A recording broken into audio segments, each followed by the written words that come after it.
Boa noite. Boa noite. Seja bem-vindo, seja bem-vinda, meus irmãos, minhas irmãs.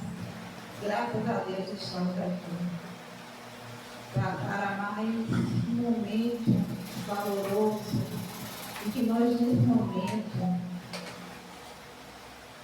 elevarmos o nosso pensamento ao nosso guia, ao nosso chefe, ao nosso mestre Jesus, para que possamos sair daqui pertenços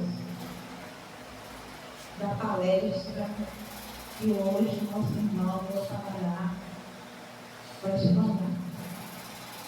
Agradecemos os nossos anjos da guarda, nossos guias, mentores, benfeitores, amigos. Estamos aqui em matéria resumida, mas tem uma gama de espíritos aqui que veio buscar o alento, veio buscar o conhecimento, a calma, a tranquilidade para os levantes. Nesse momento vamos fazer a nossa oração, o dia ecumênico que o nosso mestre deixou, porque eu sabia que nós estaríamos na correria do dia a dia, então ele deixou bem curtinha para que a gente profanar. Pai nosso que estás no céu, santificado seja o vosso nome, venha a nós o vosso reino, seja feita a vossa vontade, assim na terra como em todo o universo. O pão nosso, do corpo e da alma da mente, dá-nos hoje. Perdoai as nossas faltas, passadas, presentes e futuras.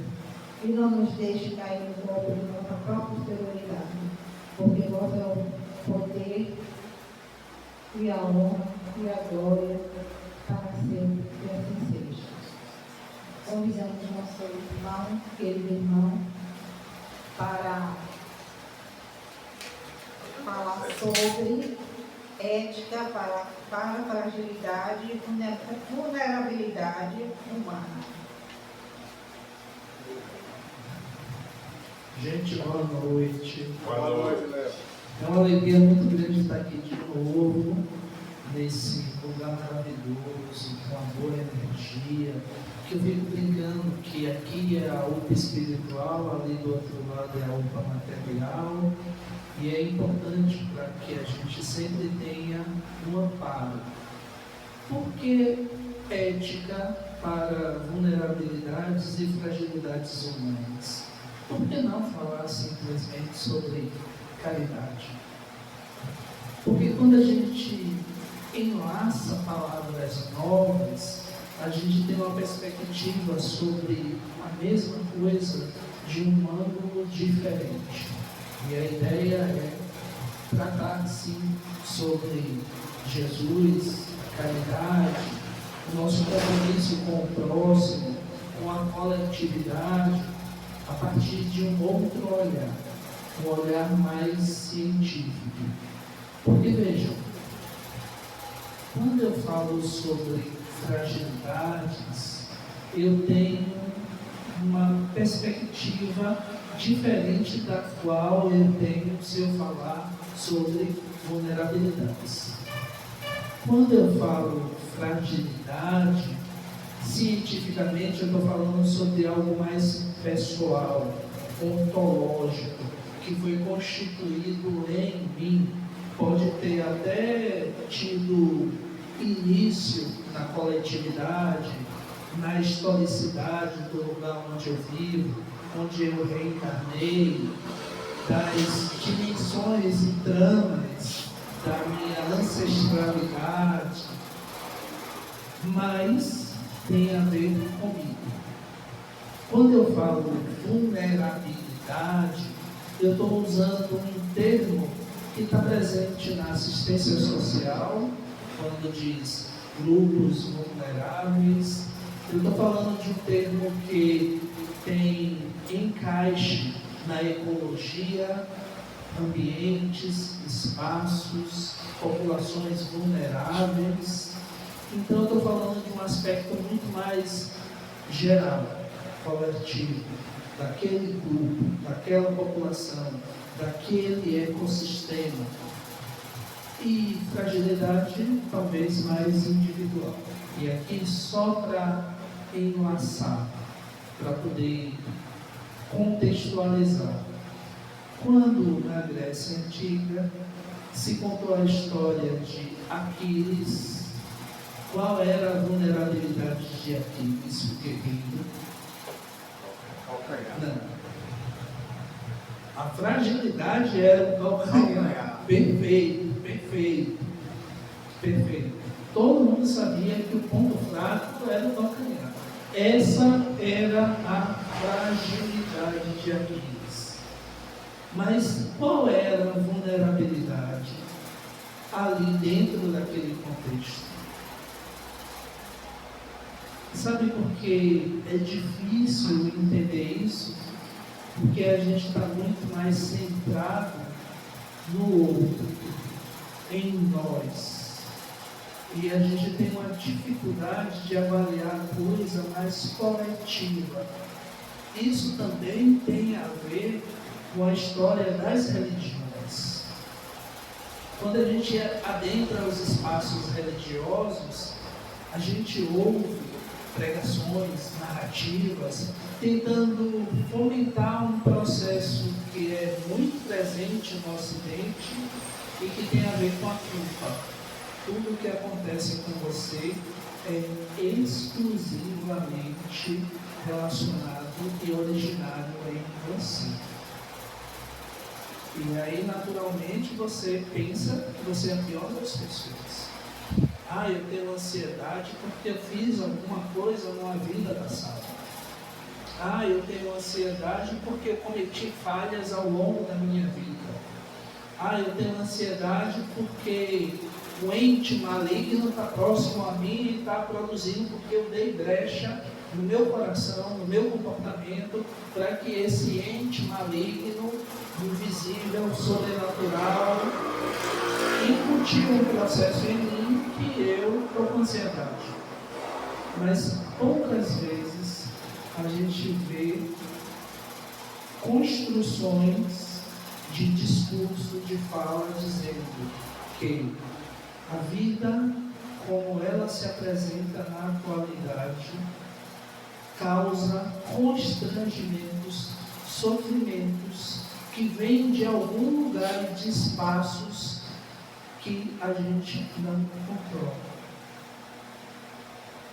E sim, é bom a gente colocar na nossa conta, ao mesmo tempo, para poder usar o termo de Freud quando ele diz que qual é a sua responsabilidade nas crises e nos conflitos que você tanto se queixa. Para a gente ter uma perspectiva muito mais amadurecida sobre o que nos ocorre. O que é que eu posso fazer em mim para me transformar? Mas daí a colocar toda a conta em você, não. A gente não está mais na época de Aquiles. Aquiles não foi o responsável pela derrota da Grécia. Ele foi um dos agentes que tinha fragilidades e que estava num contexto de vulnerabilidade. Qual era a vulnerabilidade? Apenas os heróis enviados pelos deuses eram capazes de promover a vitória para a população. Qual era a consequência dessa vulnerabilidade? Todo mundo ficava sentado pacatamente, esperando que Aquiles ou outro herói resolvesse todo o terreno. Eu não vou precisar me mexer. Veja que a gente já passou milênios desse acontecimento, mas a gente ainda está quase na mesma dinâmica, a mesma pegada, que é Cunha, Elísio, que resolva o problema que é meu. Que eles se cuidem, evoquem os espíritos, façam o passe, trabalhem para poder resolver. Quando a gente não materializa numa pessoa, a gente transfere isso para entidades no mundo espiritual. Vou orar para que Bezerra de Menezes resolva todos os meus dilemas. Eu não vou fazer nada, eu vou sentar no sofá, não vou me trabalhar e vou mudar todo esse processo através deles. E essa construção a respeito de qual é o nosso papel nessa dinâmica da vida que nos aflige, nos atravessa e nos impacta com coisas duras, que produz sofrimentos, fica numa dinâmica disfuncional. Porque eu não me implico no processo de mudança, ou se me implico exclusivamente sofrendo as dores da culpa, não consigo buscar ajuda, porque foi eu que fiz alguma coisa em outra vida, não avalio o contexto geral, porque existe uma gama de sofrimento sobre a qual eu não vou conseguir modificar no curto prazo, porque as exigências de uma vida voltada para as redes sociais são urgentes, impostergáveis e exigem velocidade de 4, 5, 6, 7G. Eu preciso estar online o tempo todo, respondendo a todos. E ninguém, talvez, tenha parado para pensar: isso é saudável? Isso não vai me deixar mais angustiado? Será que isso não provocará em mim um transtorno de ansiedade generalizada? Eu controlo isso? Não. Então, parte dos nossos sofrimentos existem pela dinâmica das relações da vida atual. E nós vamos ter que colocar isso também na conta. Não é apenas forças dentro de mim, tramas íntimas que eu preciso mudar. Eu preciso também trabalhar para implicar mudanças gerais, para que outras pessoas, assim como eu sofro com ansiedade, não sofram mais. E eu preciso estar atuante de maneira presente nessa luta, nesse trabalho de mudança coletiva. Léo, onde é que está isso, por exemplo, em Jesus?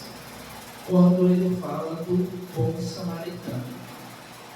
Quando aquele homem é agredido, violentado, roubado e largado no canto, que as pessoas passam e nem veem. Quando o bom samaritano chega e acolhe, cuida, leva para uma hospedagem, pede para que cuidem dele, paga o cuidado e diz: na volta, se precisar de algo, eu restituirei. Usem tudo que puder para cuidar dele. Está aí o exemplo de Jesus. Nós precisamos nos implicar coletivamente. Tem algum trecho no Evangelho segundo o Espiritismo? Tem, e é imediato, porque está logo no prefácio. Nós nos devemos uns aos outros. Quando a gente fala sobre vulnerabilidades, a gente está falando sobre dores pessoais. Mas quando a gente pensa na caridade referente às vulnerabilidades humanas, nós estamos adentrando um campo coletivo que não pode ser negligenciado. Quando eu estou no centro espírita ou em qualquer outro espaço religioso, que eu vejo discursos que incutem na minha cabeça, na minha forma de ver os fenômenos humanos, que são apenas resultados do meu processo individual, eu tenho que começar a desconfiar. Quando eu ouço argumentos científicos que dizem uma parte é sua, sim, você precisa modificar, mas não coloque tudo na sua conta. Parece mais a pegada de Jesus. Parece mais aquela pessoa que disse: é mais fácil uma corda atravessar o buraco de uma agulha do que um rico entrar no reino dos céus. Por quê? Porque normalmente as pessoas ricas, como antigamente, hoje a grande maioria se preocupa apenas consigo mesmo, com a própria satisfação pessoal, com suas próprias exigências. Raramente uma pessoa abastada está preocupada com o próximo, porque se estivesse, possivelmente não seria abastada. Quando o jovem procurou Jesus e disse: mestre, eu honro pai e mãe, eu não calunio, eu não levanto falso testemunho, eu ajudo os pobres e necessitados, o que falta a mim? E aí Jesus, olhando intimamente naquela pessoa, disse: volta, pega todos os seus bens, vende, dá para os pobres e vem me serve. O que Jesus está propondo? Que a prioridade é a coletividade. E se nós somos espíritas e Jesus é o modelo e guia, nós precisamos começar a caminhar também na necessidade do outro. Infortúnios ocultos. Aquela pessoa que sabe que há sofrimento, porque muitas vezes já experimentou em si próprio, ele não espera que o outro anuncie suas dores, se aproximando, percebendo nos olhares, caminhando por entre as pessoas, ele já sabe identificar que existem sofrimentos. E ele está tão calejado pelas dores da experiência humana que ele sabe transitar e fazer movimentos para que pareça que ele que está sendo ajudado quando ele está amparando as outras pessoas. Isso é caridade. É exatamente esse o nome científico. Ética para fragilidades e vulnerabilidades humanas. Nós estamos falando de algo que a doutrina espírita já fala há mais de uma centena de anos, que já fala há muito tempo em diversos centros espíritas, mas hoje, sob o olhar científico, a gente compreende que tem um caminho. E aí, qual é o dever dos espíritas? Qual é o dever dos centros espíritas? Trabalhar para as coletividades. O bairro onde a gente está, a gente precisa fazer movimentos para mudar as vulnerabilidades humanas dentro daquele contexto. Se nós estivermos pensando apenas na nossa perspectiva, como uma seita religiosa que pensa exclusivamente em si, nós não estaremos sendo espíritas nem cristãos. Porque uma das coisas lindas do espiritismo é: nós não precisamos ser todos espíritas. nós precisamos ser pessoas de bem, que querem o bem de todos, independente de qual seja o partido, a crença, de qual seja a concepção de mundo, a etnia, a origem, a nacionalidade. Nós precisamos desejar o bem de todos. E nós precisamos saber que o hindu, o árabe, o muçulmano, o japonês taoísta, o evangélico, acho que parou.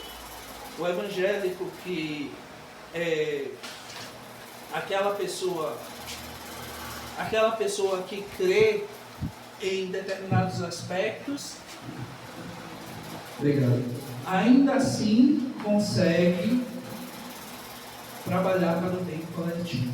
E pouco importa, porque verdadeiro homem de bem crê na diversidade, na pluralidade de olhares sobre a vida. Não crê em uma única forma de existir, de viver, de crer.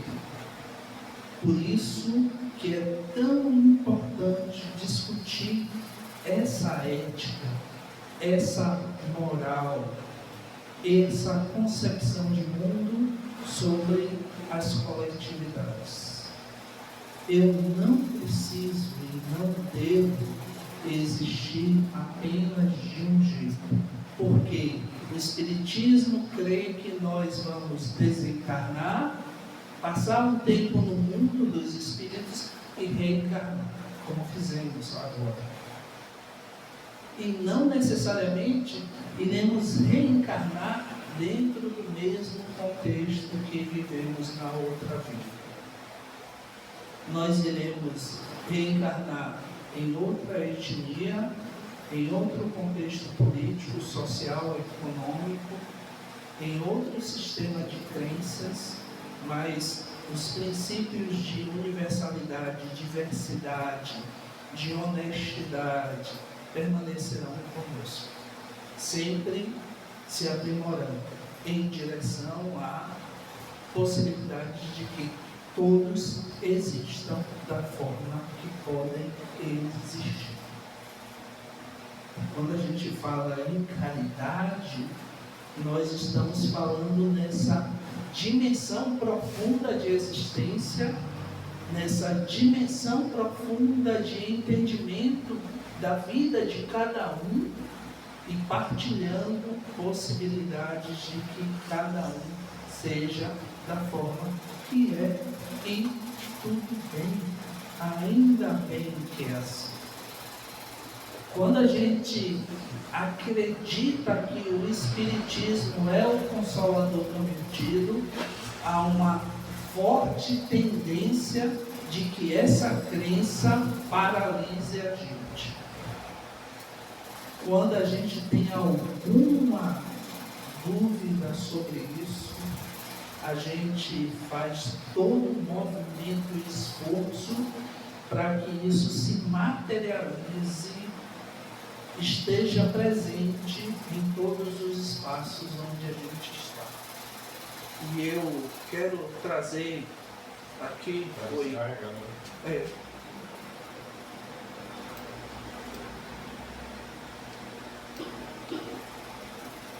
E eu quero trazer aqui Heisenberg, que publicou a teoria das incertezas, para poder explicar esse ponto. Quando Werner Heisenberg disse que quando a gente olha para um objeto, uma partícula, e a gente quer verificar a posição da partícula e a velocidade da partícula, a gente não consegue fazer os dois ao mesmo tempo. Ou a gente tem uma precisão na posição ou uma precisão na velocidade.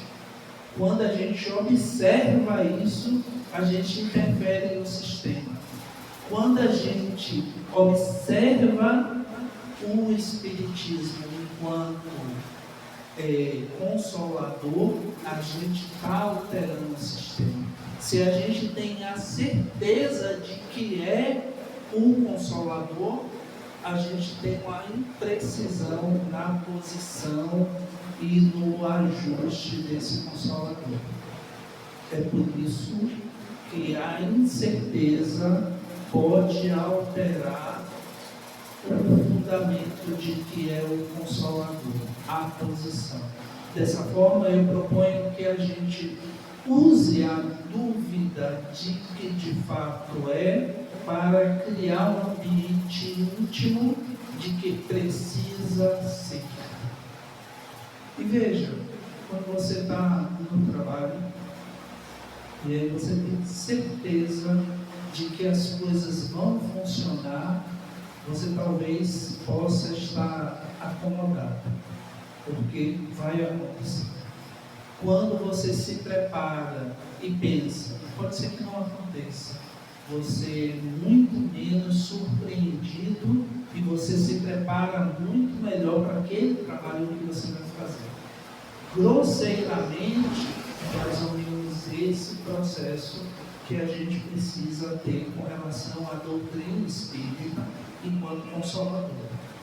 Nós precisaremos fabricar, produzir os fenômenos necessários para que eles ocorram e para que eles se estabeleçam enquanto movimento consolador, para que as pessoas possam ser amparadas, cuidadas, esclarecidas, terem o suporte necessário diante dos dilemas, dos sofrimentos, das tramas e das trapaças de uma vida essencialmente material, e que possamos ficar bem com tudo isso, para que naturalmente isso ocorra, não só do lado de fora, mas também do lado de dentro de todos nós.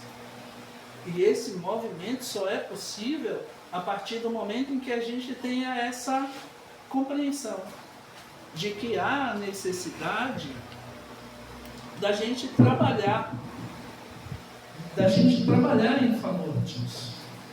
Quando nós trabalhamos em favor disso, nós vamos produzir os fenômenos importantes para que aquilo se estabeleça. E aí eu lembro de Jesus, quando curou o cego de nascença, e os discípulos: mas quem pecou? Quem cometeu o erro? Foi ele ou foram os pais? E aí Jesus disse: na verdade eu digo para vocês que não foi nem ele, nem os pais. Ele está aqui com esse problema para cumprir o que eu vim fazer. Vejam que é exatamente este ponto que nós vivemos aqui. Nós estamos diante de um cenário que nós vamos trabalhar para que se cumpra uma profecia. O Espiritismo é o Consolador prometido. Há muita crença, há muita ideia de que já está pronto. Deve ser assim. Algo no passado é desse jeito. E aí o que a gente faz? Já está escrito. Se já está escrito, a gente não precisa fazer nada. Mas há a lei do engano, porque se nada fizermos a respeito disso, aqui dentro talvez não seja melhor. Não transite para a regeneração. Se aqui dentro não modifica e do lado de fora vai modificar, nós ficaremos para trás. Nós teremos menos acesso àquele aprendizado, àquela transformação. E por isso que é tão importante pensar e trabalhar para que os fenômenos que validem a regeneração aconteçam na proximidade de todos nós. Portanto, é indispensável, ainda assim, viver na intimidade de si e na relação com as outras pessoas aquilo que o Espiritismo chama de caridade. É através desse sentimento e dessas ações que nós iremos estar produzindo os fenômenos próximos a gente para a transformação interna, íntima de todos nós. Oi? De todos nós. Oi? Oi? Pronto. Então vejam, é indispensável para todos nós pensarmos dessa forma. Porque se nós pensarmos dessa forma, nós vamos ter a possibilidade de transformar a nossa intimidade. E como Allan Kardec produziu no Livro dos Espíritos, o fenômeno mediúnico não é para mudar uma ou duas ou uma dúzia de pessoas, mas é para a transformação de toda a humanidade. Isso que nós fazemos, seja mediúnico ou não, nós precisamos trabalhar para a transformação de toda a humanidade. Não apenas daquele grupo circunscrito das nossas relações, mas para a transformação de todos, como um efeito multiplicador. Se eu transformo em mim, se eu produzo fenômenos ao meu entorno, eu transformo as outras pessoas. Eu transformo as pessoas da vizinhança, que transformarão outras, que poderão ajudar a amparar outras pessoas, e assim a prática da caridade começa a ser disseminada num amplo geral.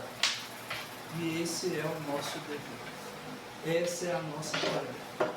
Esse é o nosso propósito íntimo, pessoal e restrito. Se nós reencarnamos nesse momento de transição, somos nós, cada um no seu, na sua capacidade, produzindo pequenos gestos que, somados e multiplicados, farão com que a massa, a população de modo geral, se transforme. É assim que a gente entende quando Jesus disse que reunir em montes, em feixes, o bem espalhado pela humanidade.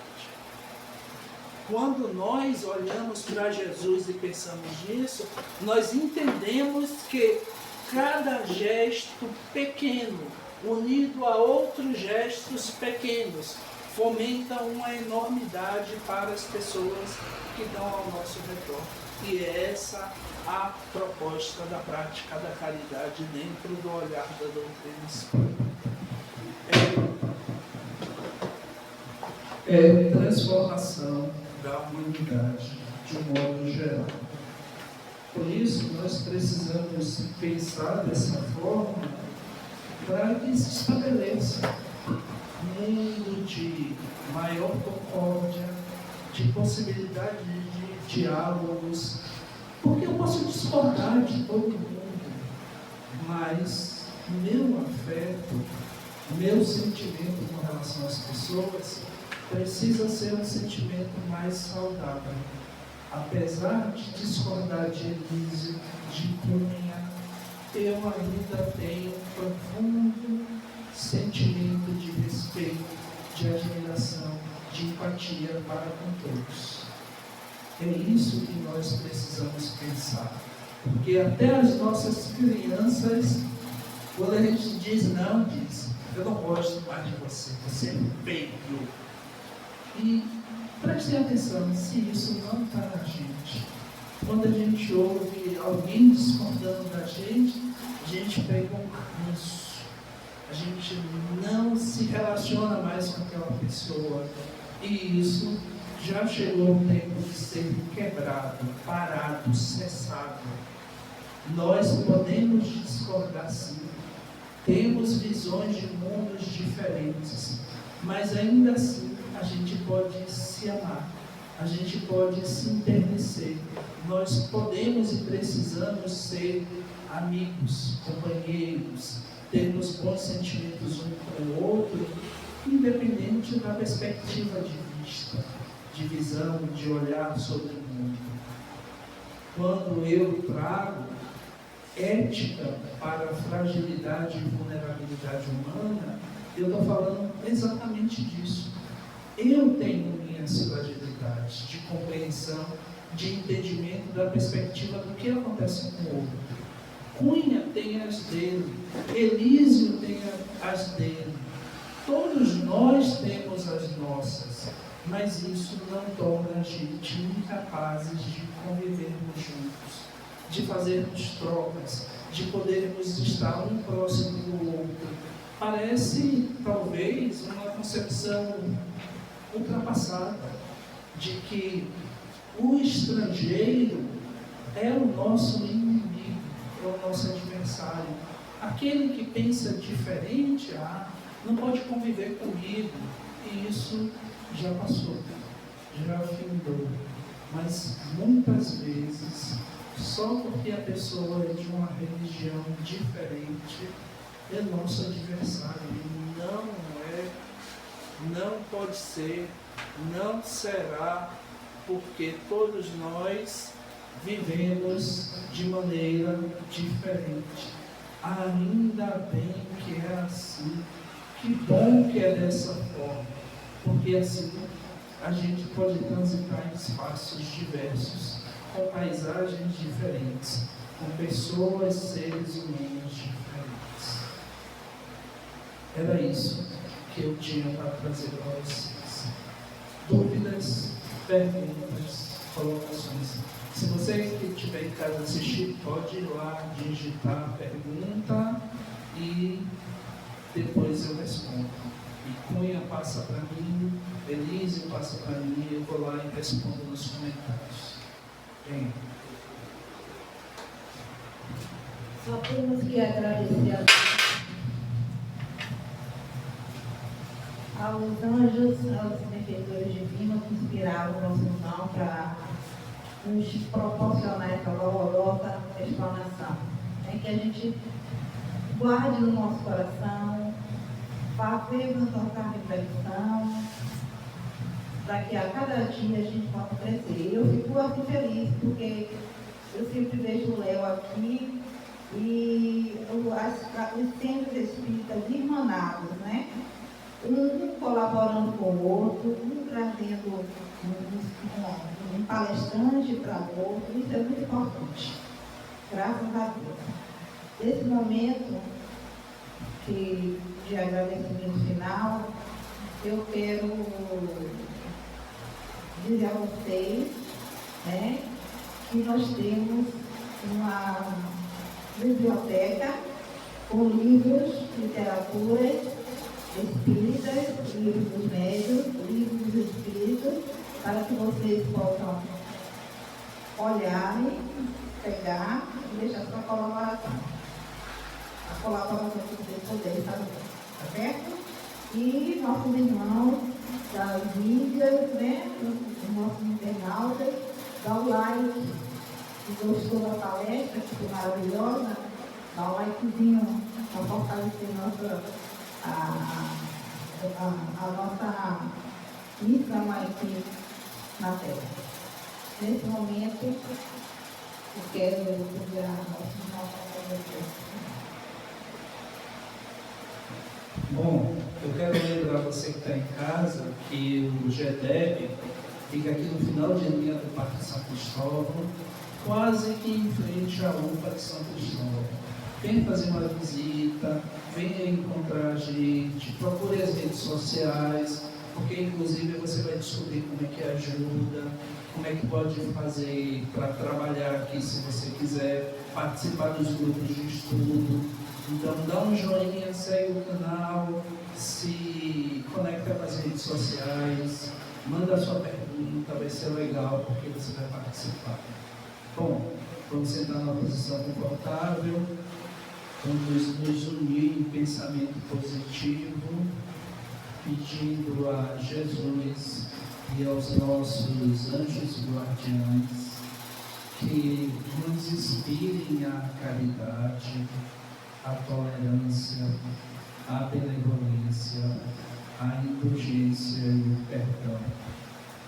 Que todos aqueles que nesse momento pensam em nós ou lembraram de nós, que possam receber a luz do amor, do perdão, da gentileza e da prosperidade. Que os bons espíritos nos afastem das nossas más inclinações, dos processos de ódio, de revolta, de rancor, e que possamos estar tranquilos, sóbrios, harmônicos, livres e leves na nossa consciência.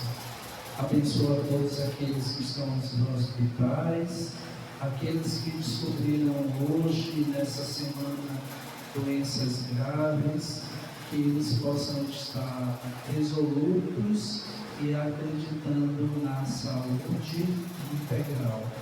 Abençoa todos que moram nas ruas, as crianças que estão órfãs, aos idosos que estão desamparados. Seja conosco nessa jornada, Jesus, nos inspira a bondade, a amorosidade, a gentileza, a cordialidade, sempre segundo a vontade de Deus, que assim seja. Muita paz. Concluímos assim a primeira etapa dos nossos trabalhos de hoje, com a esperança de que a paz que desejamos ao mundo comece em cada um de nós. E te pedimos, inscreva-se em nosso canal, compartilhe, deixe seu like e nos ajude na divulgação da doutrina espírita. E que o Divino Mestre nos conceda uma boa noite.